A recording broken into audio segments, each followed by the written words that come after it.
DJI has released new firmware for the Mavic Air. Stay tuned.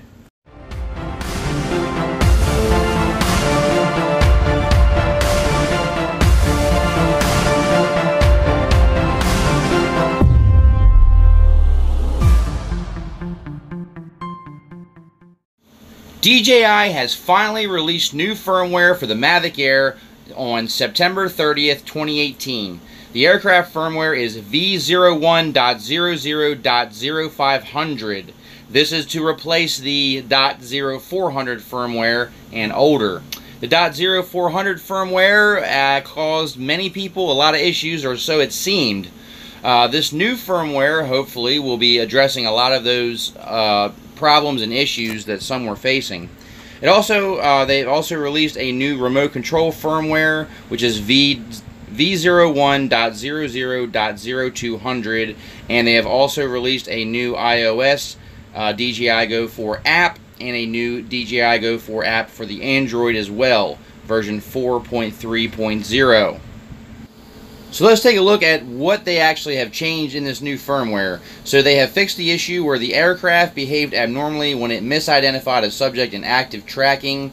They fixed the issue during return to home where the aircraft continued to fly backward when it sensed obstacles both front and behind. Fixed the issue where the time displayed on the photos was incorrect. Fixed the issue where the aircraft flight distance was still restricted despite the distance limit being disabled in DJI Go 4 app. Fixed the issue where the abnormal current warning appeared too frequently in some situations. Fixed the issue where the aircraft could not land due to issues with the remote controller sticks. So this seems like some of the issues that were out there, but I could swear there was a lot more. So as for me personally, I am not going to be uploading this new firmware for at least a couple weeks. I'm going to keep my eye on the forums and just kind of see, how others are behaving. I did see a couple of reports on the forum where some people are having some gimbal issues with this new firmware. I would say if you're on the .0300 firmware, I would say just hold off right now. Don't go ahead and put the new firmware on just yet. Let's wait and see what kind of bugs are out there, see if it's getting overall good status or bad status. I would say if you have the .0400 firmware and you've had a lot of issues, at this point you really don't have much to lose, so I would say go try it. Try the new firmware and see if it fixes the craft for you, or at least makes it fly better. If I know if I had the .0400 firmware and I was having issues, I would definitely be upgrading to this new .0500. Just because, what else do you have to lose?